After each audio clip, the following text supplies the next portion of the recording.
कि जब पार्षद के द्वारा पौर और महापौर को चुनाव होता था तो हॉर्स ट्रेडिंग होता था। हॉर्स ट्रेडिंग मतलब खरीद बिक्री होता था और जनता के बीच बहुत ख़राब संवाद जाता था। और जितने दिन का कार्यकाल होता था पौर महापौर सर का, उप महापौर का, उन लोगों को बार बार ये खतरा बना रहता कि किस समय अविश्वास आएगा और वो डर डर के काम करते थे, निर्भीकता से काम नहीं कर पाते थे। और एक चीज़ और आपको मैं कह दूं आपके चैनल के माध्यम से, मैंने एक योजना पर एक एजेंसी आई थी जो जिसने ब्रिटेन ने जिस एजेंसी को फाइनेंस किया था वो हमारे नगर परिषद में आए थे और उन्होंने जल निकासी के लिए हम लोगों से योजना मांगा था। मैं उनके साथ बहुत सर्वे किया और मेरा प्रस्ताव था कि बेगूसराय शहर से रजौरा तक जो सड़क है उसके बगल में बड़ा नाला बना के, ढक्कनदार नाला बना के, यहाँ के जल को रजौरा सोती के पास ले जा कर वहाँ ट्रीटमेंट प्लांट से इस पानी को शुद्ध करके उस सोती में बहा दें ताकि वह सोती मानपुर होते हुए गंडक तक जाती है। उस जल का सिंचाई में इस्तेमाल होगा और जल जमाव से मुक्ति शहर को मिल जाएगी।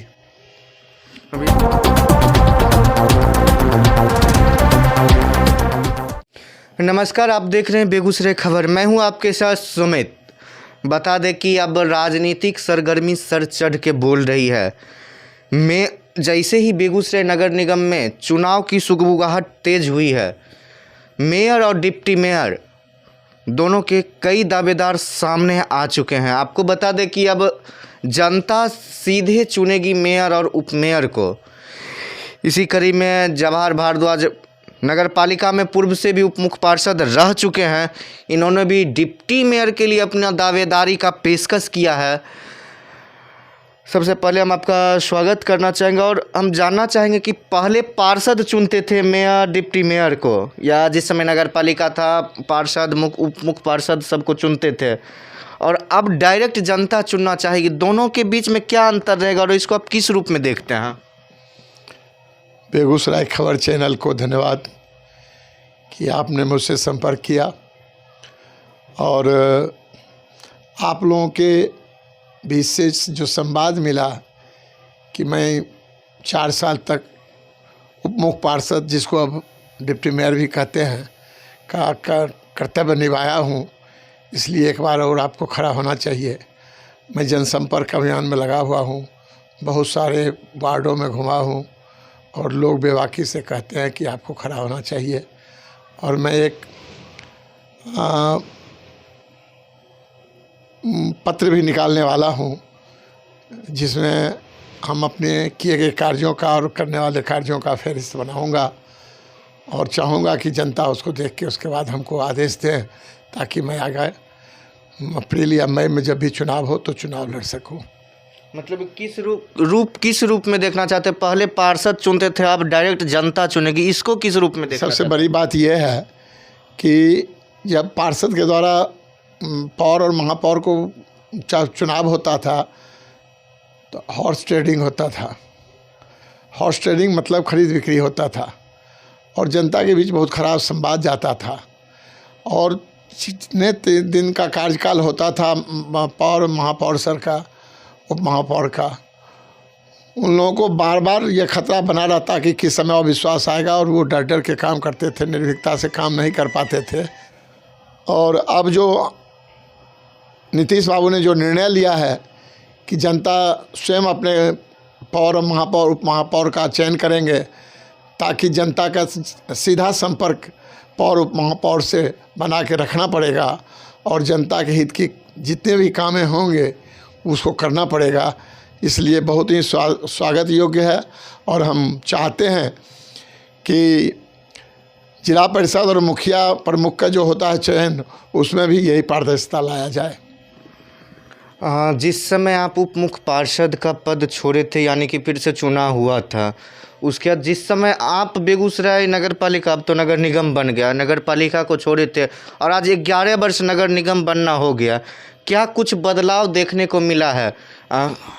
मैं आपके माध्यम से कहना चाहूँगा कि जिस समय 2010 में नगर निगम गठन की प्रक्रिया शुरू हुई थी तो दियारा क्षेत्र के गाँव को लिया गया था, जिसका मैं विरोध किया था और मैंने कहा था कि उसके जगह पर जो इधर के रजौरा, पचम्बा और लाखों अजदाबाड़ी हैं उनको लिया जाए, लेकिन किसी कारण विशेष से नहीं लिया गया और दियारा क्षेत्र के लोगों को आज तक वह सुविधा नहीं मिल पाया जो मिलना चाहिए।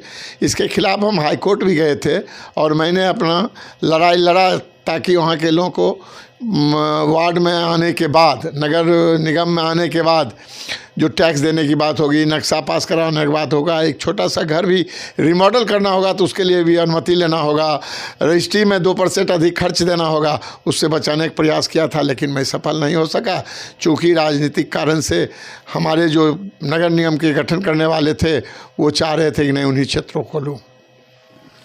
तो क्या कुछ लगता है बेगूसराय नगर निगम में जो 11 वर्षों में आज तक भी जो मूलभूत सुविधाएं मिलनी चाहिए नहीं मिल रही है, इसका जिम्मेदार आप किसे मानते हैं? मैं जिम्मेदार नहीं मानूंगा। मैं एक चीज़ आपको कहना चाहूँगा, आपके खबर के माध्यम से, आपके चैनल के माध्यम से कहना चाहूँगा कि 2010 तक नगर परिषद था, 2011 में नगर निगम बना। नगर निगम के पहले मेरे कार्यकाल में पुष्पा शर्मा जी के सानिध्य में, भोला बाबू के मंत्रित्व काल में मैंने शहर के सीवरेज के लिए अपना योजना बना के सरकार को दिया था। जलापूर्ति उन्नयन और जलापूर्ति के लिए हमने योजना बना के दिया था, जिसके लिए सरकार ने 65 करोड़ रुपया सीवरेज के लिए और जलापूर्ति के लिए 8 करोड़ 39 लाख रुपया दिया था। आज लोग अपनी वाहवाही लेना चाहते हैं कि मेरे कार्यकाल में ये हुआ, मेरे कार्यकाल में हुआ। मैं किसी के कार्यकाल में नहीं कहूँगा, मैं कहूँगा कि जनता के मांग पर यह काम किया गया और विगत वर्षों में जो काम हुआ उसमें और काम होने की आवश्यकता थी, लेकिन किस कारण से काम नहीं हो पाया ये तो काम करने वाले जो पदाधिकारी यानी कि मेयर और डिप्टी मेयर थे उनके समझ की बात है।